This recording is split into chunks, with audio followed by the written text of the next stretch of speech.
Good evening, everyone. It is 5:30, and I will call this policy meeting to order. Ms. Shope, may I please have a roll call? Yes. Spencer Anderson, Present. Amy Levy, Here.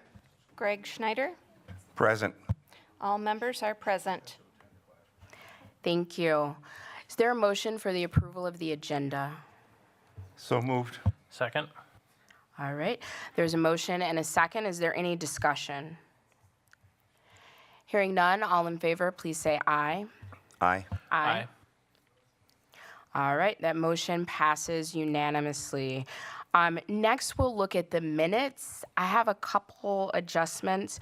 Under action discussion C, 761, if that first sentence could read, there was a discussion regarding this policy as well as whether portions of the policy should be an administrative regulation. And then that second sentence, where it talks about I shared my thoughts. Since we're not listing the specific thoughts, it seems a little redundant because that first sentence covers the discussion. So if we could remove that second sentence in that same section. And then if we go down to action discussion E, 362 Rule 1, that second sentence is a little vague. If we could change that, and I'll repeat it after I state it. The title was changed from resource sharing / interlibrary loans to educational media selection procedures. So instead of just telling people it changed to the thing they told us at the end of the meeting, it gives them the exact change. Do you want me to repeat that, Ms. Shope? Okay, so that second sentence could read, the title was changed from resource sharing / interlibrary loans to educational media selection procedures.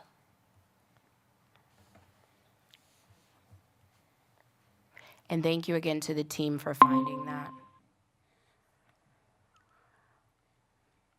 Okay, so those are my edits to the minutes. Committee members, do you have any other edits that we need to address? And is everyone okay with the edits I recommended? All right, is there a motion to approve the minutes as amended? So moved. Second. All right, there's a motion and a second. Is there any further discussion on the policy minutes from the January 4th meeting? Hearing none, all in favor, please say aye. Aye. Aye. Aye. All right, that motion passes unanimously. All right, so that brings us to our first policy that we'll be reviewing this evening, 761, wellness. I just want to thank the team for going through and making several edits to the policy to kind of make it flow better. Our ultimate goal for all of the policies that we review is to make it user-friendly, and you all definitely put in the work to make that happen, so very appreciative. We'll take it one page at a time. On that first page, Committee Member Schneider, any edits or questions? I have none. All right, same question, same page, Committee Member Anderson. I have none. All right, we'll move to page 2, Board Member Schneider. I have no questions. Okay, Board Member Anderson. I have no questions. Okay, I just had a couple things. Under Wellness Committee Leadership and Meetings, that second line, which begins with the district's director of food and nutrition, and the superintendent, or their designees. I want to give the director of food and nutrition the flexibility to assign a designee if needed. And then that's just further supported later on when it says one of the officials or their designees. So we just want to be consistent in our language. Do you need me to repeat any of that, Ms. Shope? I'm just verifying that you're in the first major paragraph on page 2. Yeah, so the new proposed heading will be District Wellness Committee. And then the second sentence, the district's director of food and nutrition and the superintendent or their designees. Got it. Yeah, all right. Page 3, Committee Member Schneider, any edits or questions? Let me just look at that real quick. I do not. Okay. Committee Member Anderson, same question. Okay. My only concern, and these are just minor edits, so if we start under District Wellness Committee participants, let me give you my proposed change, and then I'll explain why. So the district will invite a diverse group of district and community members to participate in the District Wellness Committee, which may include, but is not limited to. And those may seem like small changes, but if we don't put that in, the impact may be the following. So there's lots of different categories listed, and even like, for example, the lines that have multiple, like parents, guardians, caregivers, even if you count that as one person, so like the minimum going through this list, we're already at 29 people for the committee. So if it's more than that, like multiple people in each we could easily be up to 40 people on the committee. And I could be wrong, but I don't think that's the intent or desire. So if we include, like, these are the groups we can pull from. So again, that last line would be District Wellness Committee, which may include, but is not limited to. And then on the reverse, if you find another group that's appropriate for you to invite to participate, we don't have to go back and reflect that in policy through an edit. Are committee members okay with that change? Yes. Okay. And then if we go down to parents, guardians, caregivers, that last parentheses is in red, which denotes it should be removed, but I think that should stay. And then the next line, school volunteers, we can remove that last S because we have the S in parentheses. And then if we go down to the very next line, we can remove parent and just begin that with booster group leaders because parents are already covered in the list. And just stop me, Ms. Shope, if you need me to repeat anything. I'm good.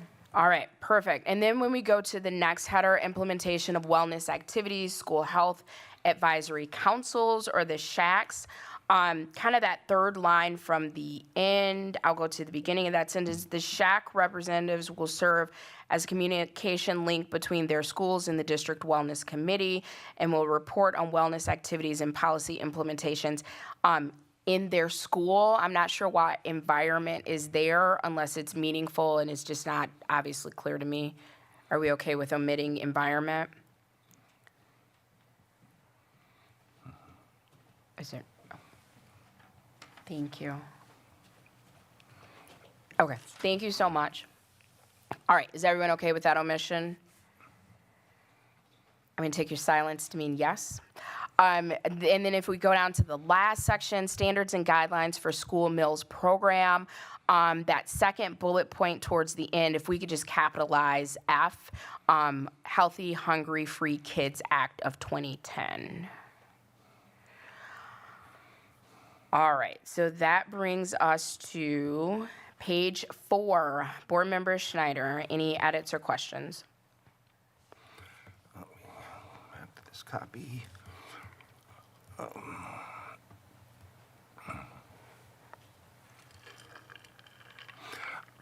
Yeah, under foods offered or provided and not sold during the school day, the last statement, the school principal will share information on allowable food and beverages. So it kind of restricts saying that it needs to stay with the smart snack idea. But in a press release by the agricultural secretary,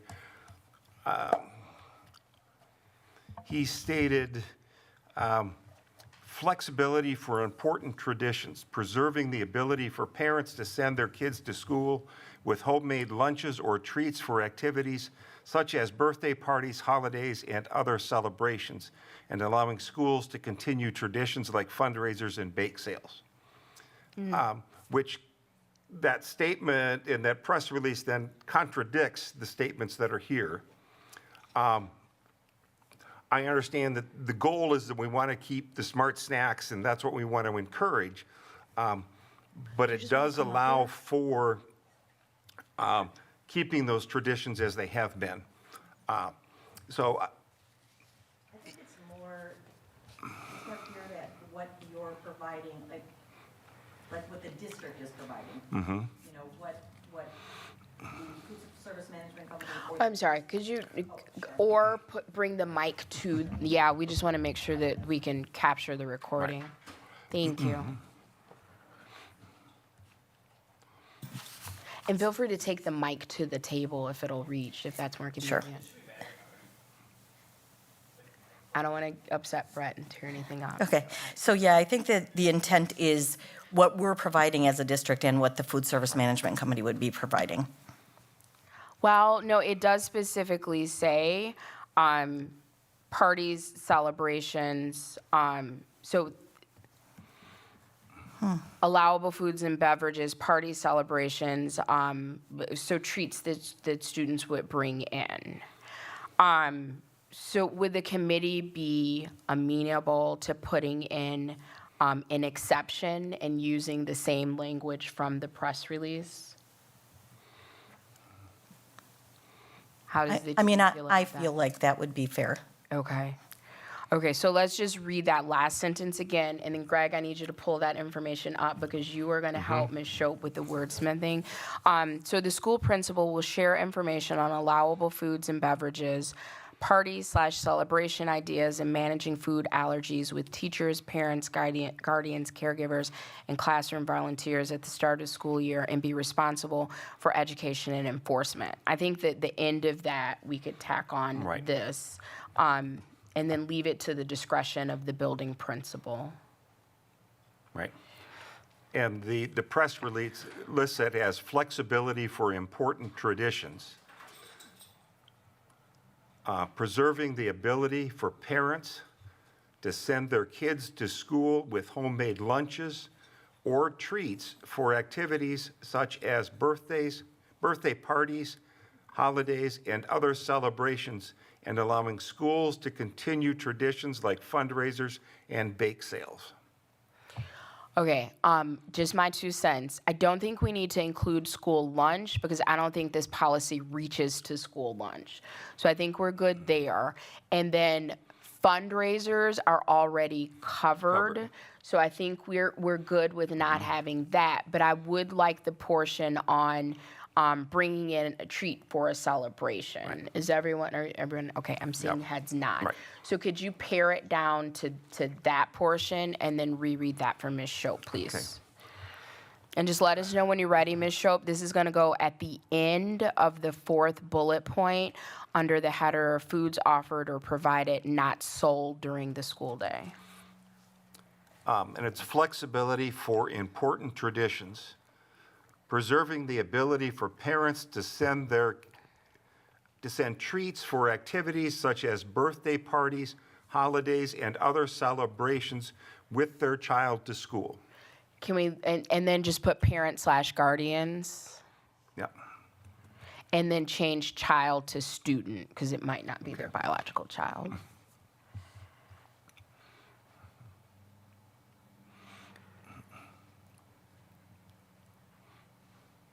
Thank you for finding that so we could incorporate it. Ms. Shope, do you need any of that repeated? Yeah. Okay. If you could start at ability for parents/guardians to send treats for. Activities such as birthday parties, holidays, and other celebrations. Period. Perfect. Okay. Committee Member Anderson, any questions or edits with page 4? I have nothing to add. All right, so I have a couple questions. On page 4, that second bullet point, students shall be provided at least 10 minutes after being seated for breakfast and 20 minutes after being seated for lunch. Is that realistically happening in our school buildings? So if anyone from the administration who's closer to the day-to-day, have there been any like admin complaints, especially with winter and, you know, coming in boots and hats and coats and all of that, that we're not giving our students enough time, or do you feel like we're doing okay? I think right now I haven't heard anything that would cause us to change policy. We're always thinking about scheduling and how to, are we eating in the cafeteria? Are we eating in classrooms? Like those types of things. But there isn't anything that would lead to like a policy change. Yeah, I just wanted to make sure we were adhering to the policy. Like Yes. Okay, perfect. And then if we jump down to food and beverages sold outside of schools and meals, and just spoiler alert, I'm going to contrast that to the one of the last sentences at the bottom of the page under fundraiser. So if we start at food and beverages sold outside of school meals, it reads, all foods and beverages sold and served outside of the school meal program, competitive foods and beverages, shall meet or exceed the standard established in the USDA's nutrition standards for all foods sold in schools rules. Okay, so it needs to meet or exceed. Now hold on to that thought. If we go down to the last full sentence of that fourth page, it says no food or beverage can be sold in competition with the school meal program during meal periods. So which one is it? Is it that they can be sold, but they need to meet or exceed the standard, or that they cannot be sold?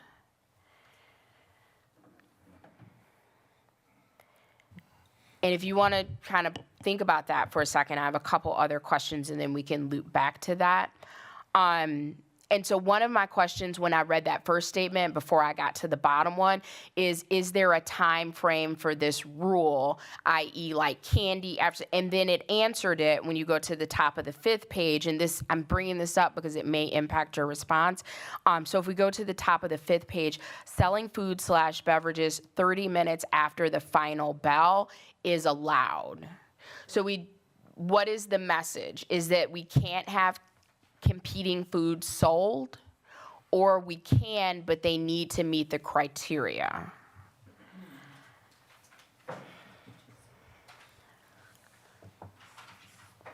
Sorry. So right now, it's 30 minutes after the final bell. So there shouldn't be competition of any kind of foods being sold in the school until 30 minutes after the bell. Okay, so that second clause is what was intended. So if we go up to the first bullet point under food and beverages sold outside of school meals, it says all food and beverages sold and served outside of school meals, competitive food and beverages shall meet or exceed the standard. So should we omit that first bullet point? Okay. So just so I'm clear, there should not be any competitive food or beverage items sold. No. Yo, could you chime in? Sorry. Thank you, Board Member Levy. The way I was reading this was, we can sell food again 30 minutes after, but it still should meet smart choices. Correct. Yeah, that's kind of the way I'm reading it. What you're reading it as. That's why I'm a little confused, and I'm sorry. No, you're fine. I'm happy to repeat. So the first bullet point, and I'm paraphrasing, says all food and beverages sold. So competitive foods. And I'm thinking the only way you're a competitive food is if you're in the same time frame. Because what's being sold 30 minutes after is not in competition with what's being sold during the school day. It's two separate time frames. So because this clearly states competitive foods, that signals to me, unless there's something I'm missing, they're sold at the same time. They're competing. That those competing foods shall meet or exceed the standards established. But then at the bottom of that same page, it says no food or beverage can be sold in competition. So we're saying two different things in the same Correct. policy. So I just want to understand which is correct and then omit the other. I would say that we need to omit the first bullet.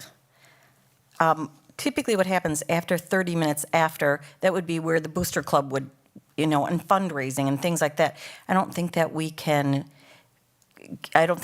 tell them that, it has to meet Smart Snacks at that point.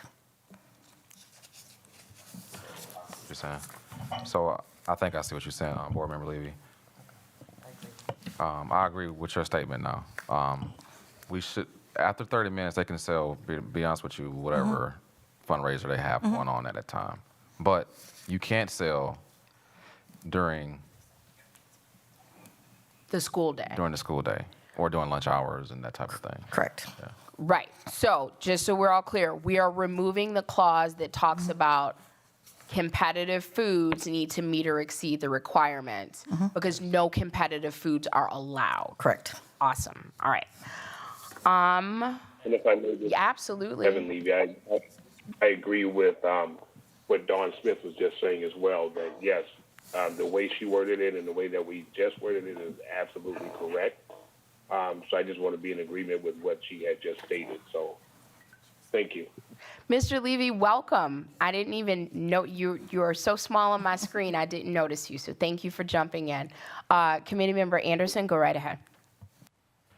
So, like, one quick question, because, like, my time at the high school, I remember doing catering club events in the middle of the school day. Like, they had, like, the governor had, like, lunch or something and asked the catering club to do it. And it was a fundraising event because the school would be, they were giving us some kind of, like, incentive for doing this. So would that be against the rules at this point for, like, the catering club?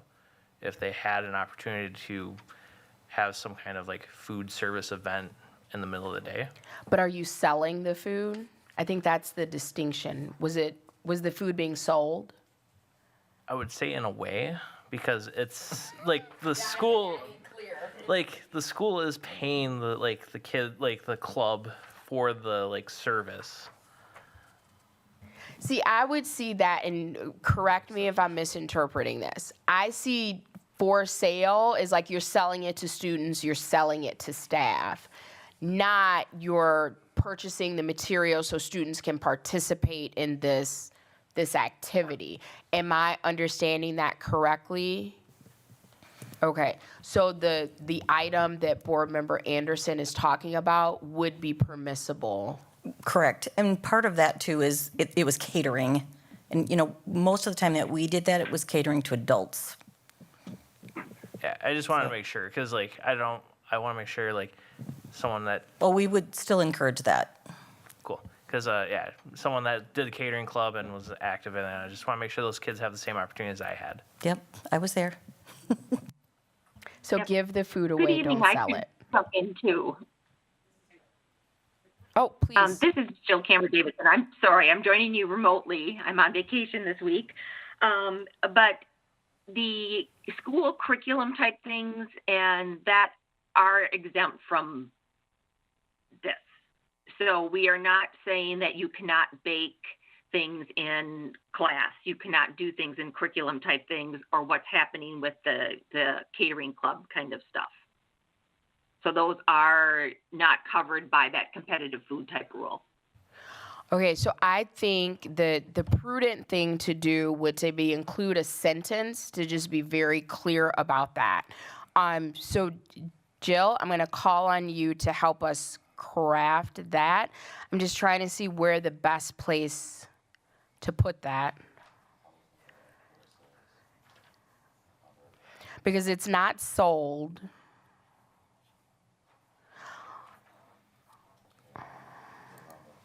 Let's put a pin in that. Spencer, don't let us leave the policy before that is addressed. And Jill, a heads up, we just want to craft one sentence that talks about the creation or distribution of food that's in line with curriculum is not included or is exempt, or some verbiage around that so it's clear that that's not being removed. All right, I had a couple more questions on this page. Foods Point of offer. clarification, Yes. before you leave the Yep. sentence you just struck out, there's a reference to a DPI website, and I just need to know, is that staying in or is that coming out? Please put that in, and if we could just move that under the last bullet point of foods offered or provided. Hold on.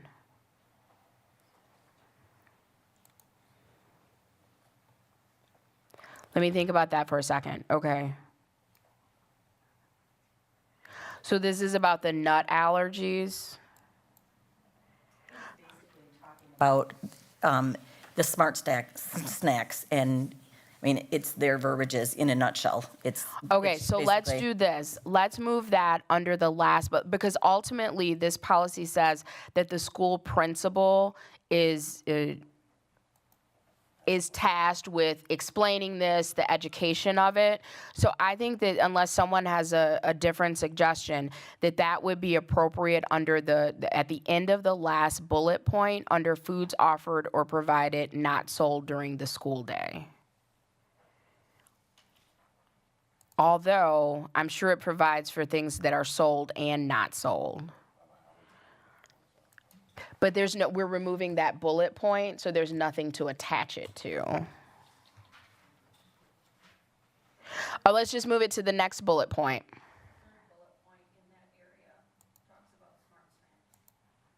Perfect. Okay, everyone in the committee fine with moving that reference to the final bullet point in that same category?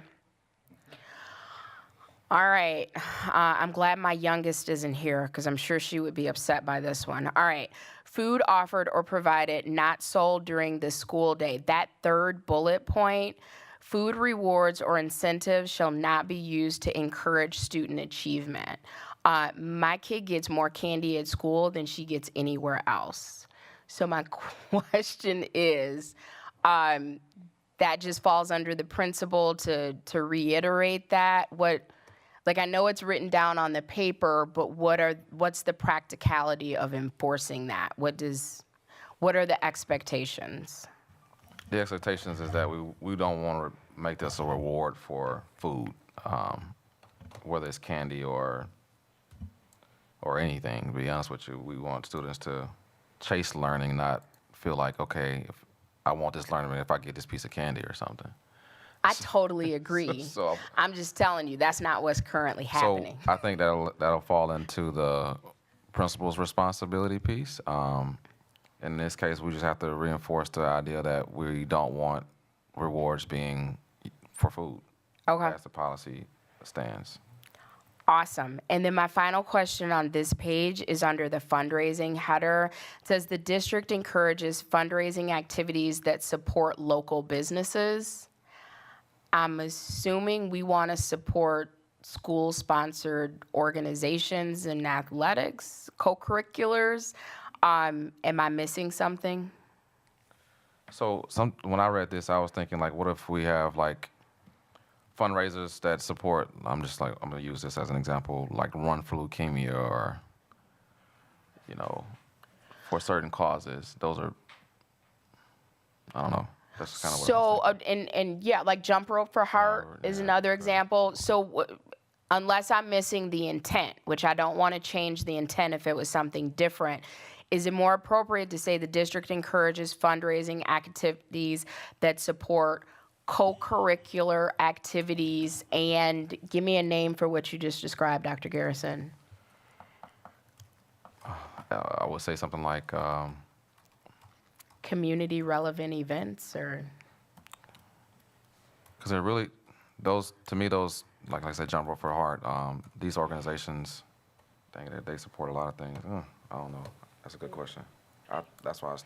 Okay, so we're gonna get there. So far, we're at, unless there's objection, the district encourages fundraising activities that support co-curricular activities, because that covers athletics and activities, and we need a general name for Jump Rope for Heart, like that type of, and anyone can jump in.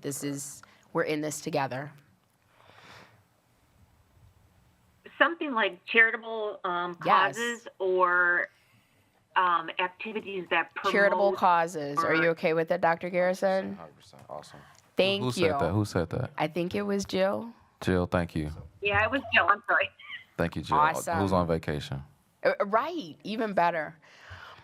Ms. Shope, did you need me to repeat that? Okay, so I think wouldn't we, okay, so how do we feel about local businesses, healthy habits, and or student service opportunities? Can we omit that? Because is everyone okay with that? these may be businesses, these charitable organizations. Yep. Charitable causes, they may be businesses. So maybe we can just put it in parentheses to not like draw attention to it, or So far we have to support co-curricular activities, charitable causes. charitable Charitable causes, and local. But here's the thing: our kids wouldn't do a fundraiser to support local businesses. Like, they might benefit in the process, but that's not the reason they're doing a fundraiser. I'm fine with if we have to get rid of the local businesses, because charitable causes would probably fall into different categories. Okay. Yeah. Is everybody else That's okay? fine. That's fine with that, yeah. All right, Ms. Shope, do you need us to repeat anything? All right, Spencer, don't let me forget all right. Okay, we are gonna move to, let me get my page number right. 5 or 6. Thank you, Spencer. 5, yes. All right. So we already talked about that first sentence. Board Member Schneider, any questions or edits on page 5? I do not. All right, Board Member Anderson, same question. I do not. Okay. I have a couple things. This one is just a curiosity. So the last sentence under marketing, basically it says that schools are not going to market products. So marketing includes, and then it gives a list, like brand names, trademarks, logos, decals, but then product labels are not considered marketing. Is that accurate? I think what they're referring to is things like Pepsi. Okay. We wouldn't want to have Pepsi, or our policy is not even diet. But we wouldn't, the labeling for, it would be more for vending machines or machines that would, like, it would be full of water, but it would have Pepsi all over it. I think it's more for that. So just for clarification, it is okay for students and staff to have a Pepsi in the building. That's not considered the district marketing it, but Correct. we wouldn't have a Pepsi vending machine. Correct. Is that the differentiation? Mm-hmm. Okay, perfect. Thank you. And then one note that I put, and then I think I answered it, so you just make sure that well, let me just jump down. First of all, shout out to SSM. I was reading that third bullet, and it says additional standards-based nutrition education programs such as FoodWise are encouraged and provide additional nutrition education. I was just at the SSM Community Partners Breakfast, and they provided the district and UW Extension with a mini grant to work with our kids at BLA on the nutrition class, and I saw it and saw the video of our kids, and I just thought it was awesome. So glad that things like that are included. If we go down to the third to the last bullet points, teachers shall integrate nutrition education into other classroom subjects such as math, science, language arts, social studies, and elective subjects. And then this is just for curiosity, not necessarily a policy edit. I could definitely see how that would be, might be easier for like our elementary school teachers, and they can just kind of integrate it in their lesson. But like at middle school and high school, that's an expectation that educators are going to be made aware of, that you need to integrate this wellness policy and the sentiments of that into your curriculum. This is part of the tri-annual assessment, so this is the recommendation. So we can decide whether or not we want it in there, or if we want it, or do we want it to just say at certain grade levels? And I'm not against it. I'm not opposed to it at all. I just want to make sure that anything is in policy. We've been thoughtful about that, and like people know what their new responsibilities are. So I agree. I don't think there's anything with it staying as it is, and we would just bring it back to the policy committee if it's not happening, and then we have to make additional changes to make sure it is happening. And so I think our middle schoolers do need to know healthy choices across the board, and so it'll be up to our principals and our teams in the buildings to share that, hey, these are conversations that need to be had in middle school as well. Okay. Yeah. And again, I totally support it, but if I taught high school math, I would just want to specifically know, like, this is a part of your responsibility to incorporate this. Board Member Schneider, are you reaching for your? No, I agree with that, and I think it's easy for any teacher to work some aspect of nutrition information into a curriculum. Just on examples that they're working on in math, you know, if this is what you weigh and this is your calorie input and this is the amount of exercise, what's that going to do to your health? If you consume these products, is that going to give you too much carbohydrate? Is that going to give you too many calories? And so all of those calculations can easily be done there. And some of it will be captured in, you know, in curriculums as well, just general curriculums, in health class, in PE class, you know, in culinary classes that we have. Some of it will just be captured naturally as students kind of progress through high schools in different classes. The how it reaches a specific subject, that's where we actually have to look at standards and let that also drive a lot of our conversations. Wellness has to be kind of worked in, though. I mean, I think that's the massage. I totally agree, and the reason I wanted to highlight it is because in the way the policy is written, it says very clearly in math, science, language arts, social studies, and elective subjects. So that's everybody is integrating wellness, not just like traditional health and PE, which again I agree with, but I want us to be intentional about getting that message out to our educators. If we're changing the policy and it's going to require something different of them, I just want to make sure, you know, in transparency and fairness, that we're letting, that they know about it. The next bullet point right under that, the nutrition education curriculum will be reviewed per district policy. Since we already have that, and then the mechanism, it comes to policy, it goes to the full board. Since it's listed again, is this a different entity? Is this something different than what's already listed? No? Okay, is everyone okay with removing that second to the last bullet point? All right. Can I just add a thought? Absolutely. So in standards-based education, we already have it embedded in our nutrition classes. That's part of the standards. And so maybe that language is instead of shall is should with the other content areas, just for the fact like trigonometry class or, right, I mean, we can talk about wellness, but to rewrite and intentionally embed, you know, that's, to expect that in all content areas and all electives written into the curriculum might be a larger ask than what people that are not curriculum writers are not understanding what that might mean. And so I'm on board with saying, you know, that kids are getting access to standards-based curriculum, which already includes it in our health and nutrition courses. And then it's in other things as well, but it should be in things, but not required in that regard. I don't want to live to the letter of the law, and it's you know, shall means that I'm rewriting scopes and sequences for every single course in this district to make sure that it's embedded, right? And I don't think anybody here thinks that's realistic. No, that's why I wanted to highlight it. Okay. Are you comfortable with teachers are encouraged to integrate nutrition education? And then I'm fine with the rest of the language. Dr. Garrison, does that work for you? So I like the word encouraged, shall and should. You know, I mean, I like the word encouraged. I'll leave it at that. Thank you, Board Member Levy. Okay, so that brings us to page 6, and 7 is really short, so we'll just take care of both of them at the same time. Committee Member Schneider, any questions or edits on either page 6 or page 7? I do not. All right. Committee Member Anderson, same question. I do not. All right, I have a couple questions. So if we go to the second to the last bullet point under physical education. All right, all physical education classes are taught by licensed teachers who are certified to teach physical education. Just with the number of teacher positions that we've approved on emergency license, et cetera, can we guarantee this?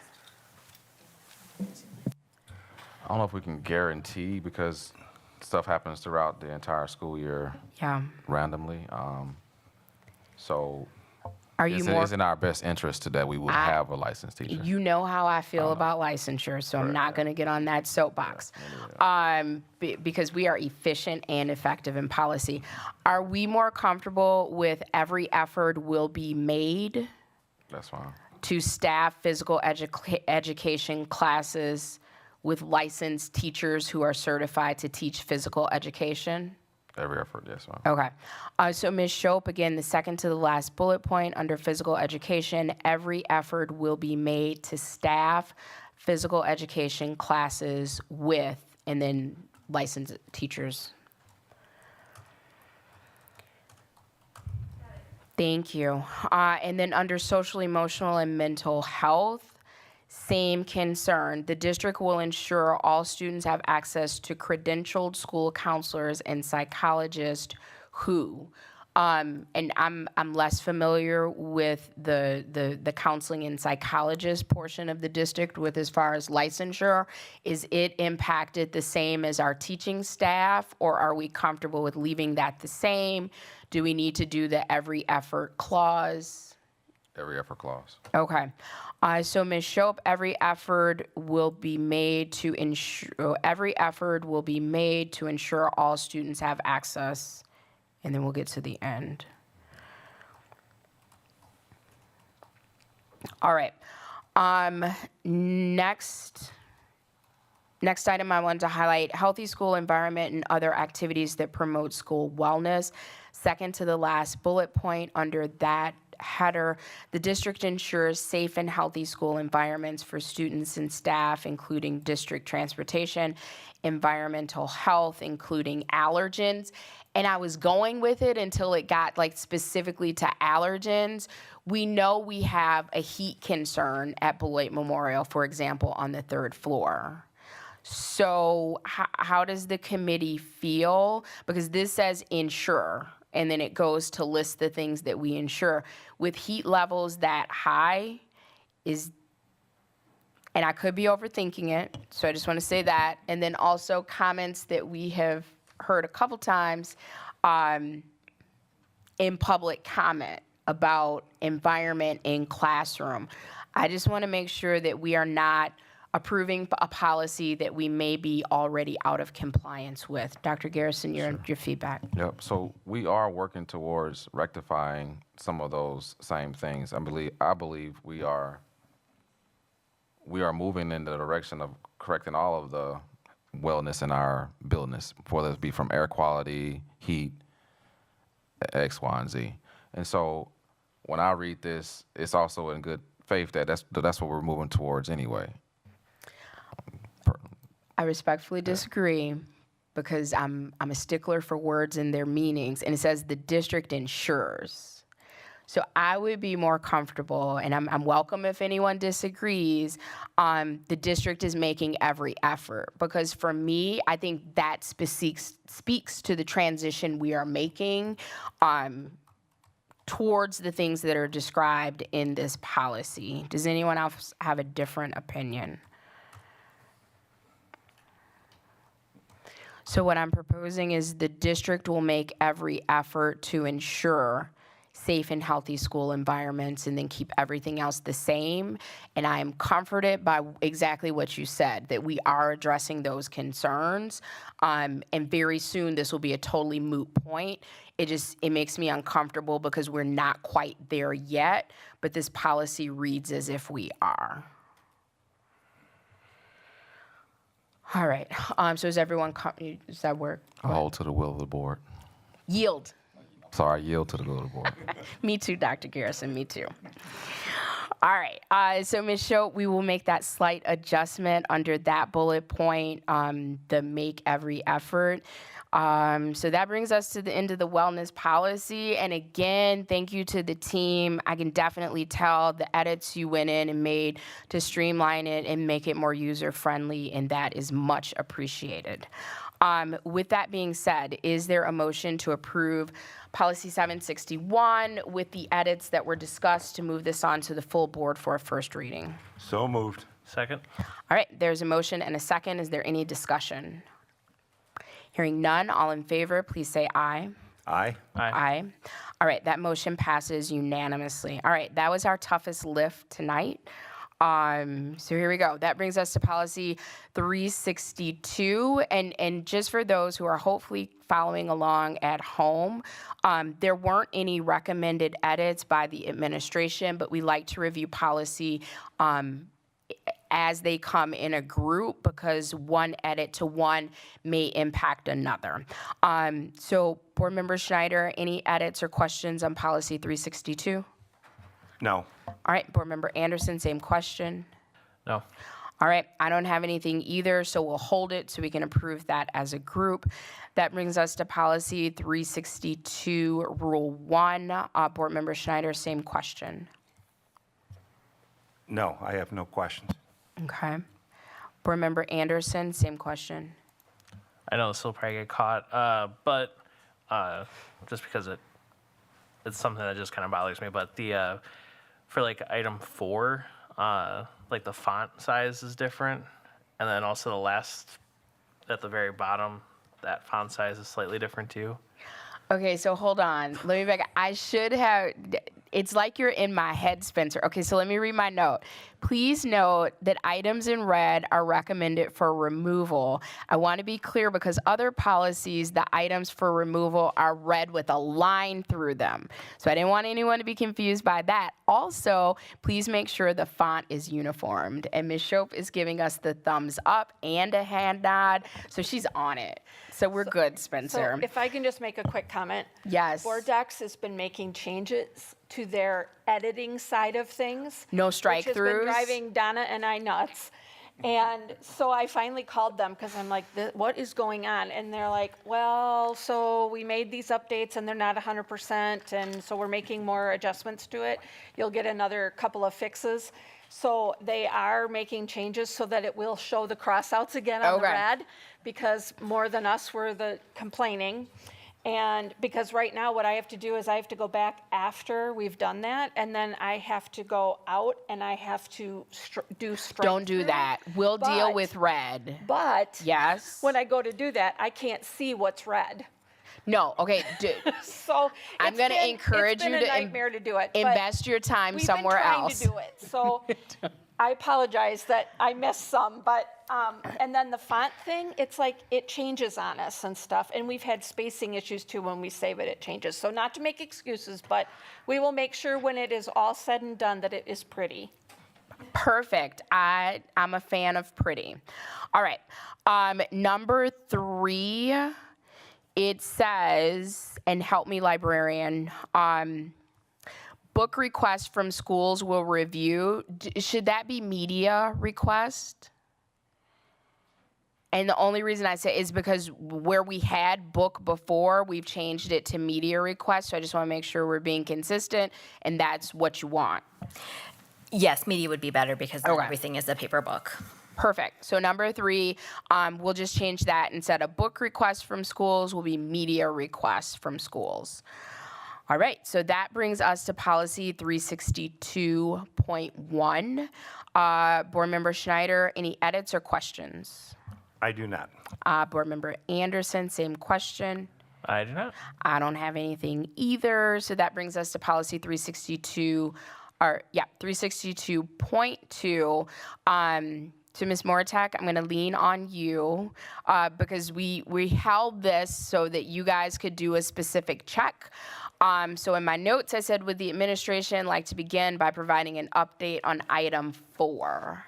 And just for anyone who may not be looking at the policy, item 4 is teachers shall not use videos for the purpose of rewarding student behavior, having entertainment as its primary value. Movies shall never be used as filler. Okay, so this was a team effort. So we Love did the ask and we surveyed principals and listened to feedback. So Kelly's actually here because she collected the survey data for us. Perfect. Thank you so much. We want to hear it. All right, so we did poll our principals to specifically have them check on that language, and we asked them a couple of things. We asked them, Does your building always follow this rule as it's written now? And then if you could make suggested language, what would that be? And kind of in the spirit of, do you agree with this policy? So we, right now, of the 8 buildings that responded, half follow the rule as written. The other half basically admitted that they do not. They didn't know that this policy existed. But 100% of the principals that responded agree with the policy and spirit. They wanted to clarify that we can ensure that media is used for learning, which this policy does allow. That if there is inclement weather, that they might be able to use short videos during that recess time. They would like to continue to be able to use short videos for movement breaks. This is like in that elementary world, go noodle kind of things, which is not Is learning. Yep, exactly. Not limited by this policy. Yep. They agree that movies in full length should not be used for rewards, but they would like to be able to continue to use movies for family engagement after school, movie nights and those kinds of things. And again, the policy as it's written would not limit this because this is an instructional policy. Yes. So overall, I just want to share 2 comments that came back from principals. One was instructional time is way too valuable to use movies as fillers. And another one is I know that movies have been used in the past for celebrations, but we can't continue to do that. We don't have the time and space for that, but we would like to continue movie nights. So on the whole, our principals were in agreement with this policy. So we're not recommending any changes to number 4. That makes my heart happy. The only change after reading, well, first of all, thank you for gathering that and reporting back. That is really useful, and I would love to see like a lot more of that when we're discussing policy. Like, I want to hear from the people that are most directly impacted by the policy because they're going to have great solutions for what the policy should say. I would be completely fine with adding another sentence on 4, and I just want to confer with my board colleagues. Exceptions may be made for showing short films during inclement weather, during non-instructional time, where students are in because of inclement weather. Okay. Does that work, committee members? Yes. Yep. Okay, now I just need to remember what I just said. Exceptions may be made for non-instructional time when students are indoors because of inclement weather.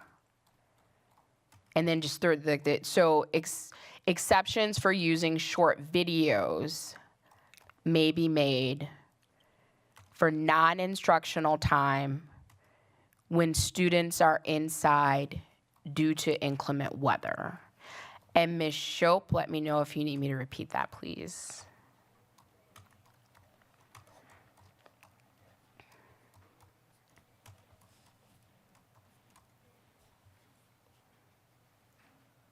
I don't think I need you to repeat it, but can I read it back to you? Absolutely. Exceptions for using short videos may be made for non-instructional time when students are inside due to inclement weather.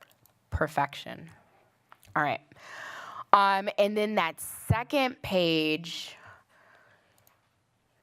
unless there is something that I am missing. Okay, so there's the information for high school, 7th and 8th grade, and then pre-K through 6th grade. And then there's the section that begins with in lieu of showing full-length commercial movies. And then there's high school, 7th and 8th grade. Like, there's the sections repeated. Is there a reason those aren't combined?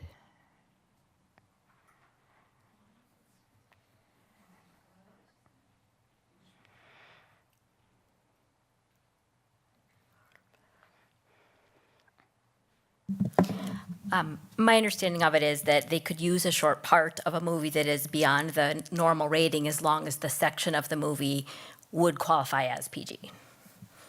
No, and that's fine. Like there's like the information makes sense for high school, 7th and 8th, and then pre-K through 6. But there's 2 different sections of information. And so I'm just wondering, is there a reason like both of those high school sections aren't combined into one section? Here, I got it. Okay, I missed that part. I think they could be.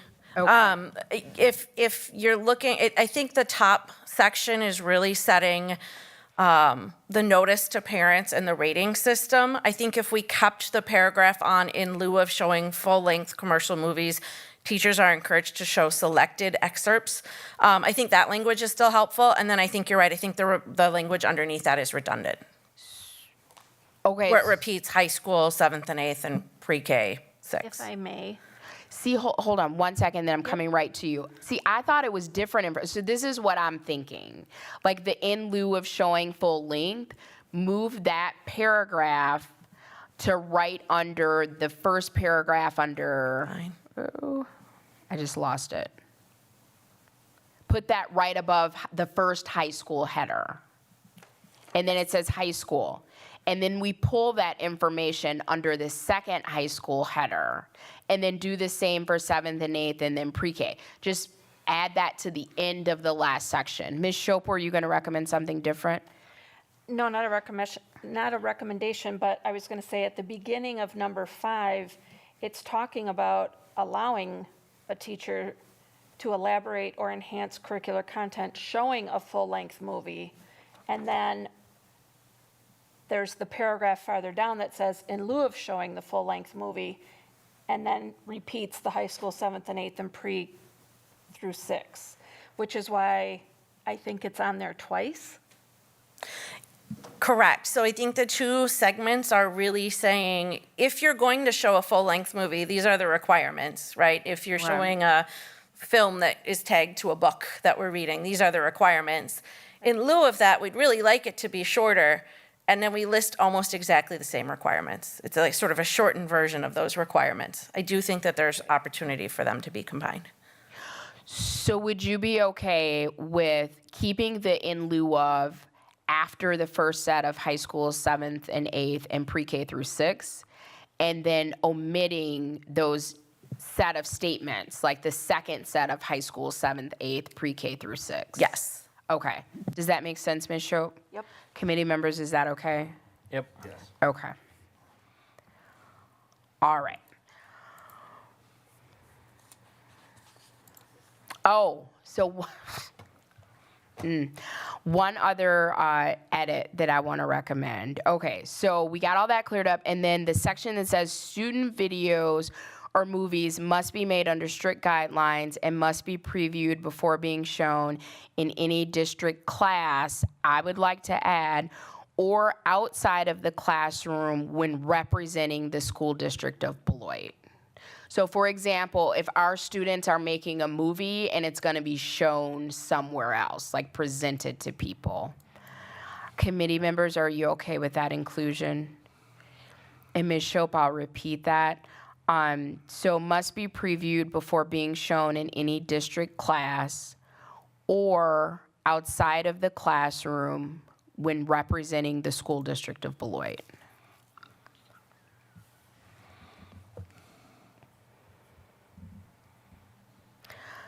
All right, so that brings us to the end of policy 362.2. Is there a motion to approve? Okay, wait a minute. Ms. Shope, you always get me on this one. I'm gonna catch it before you have to correct me. So 362 didn't need any changes, so we don't need to address it even though it was listed. All of the other, nope. 362.1 also didn't have any changes, so all right, I'm gonna get this one right. Is there a motion to approve?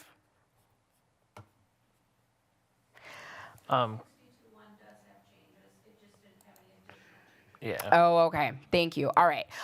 So is there a motion to approve policy 362 rule 1, policy 362.1, and policy 362.2 to move on to the full board for first reading? So moved. Second? All right, there's a motion and a second. Is there any discussion? All right, hearing none, all in favor, please say aye. Aye. Can I Aye. clarify? Yes. And that is with the title change as well, correct? Yep. Okay. Yep. Thank you. No problem, thank you. All right, I think that passed unanimously. All right, that brings us to next meeting date. Our next meeting date will be Wednesday, March 1st at 5:30, same place. Is there a motion for adjournment? So moved. Second. There's a motion and a second. Is there any discussion? Hearing none, all in favor, please say aye. Aye. Aye.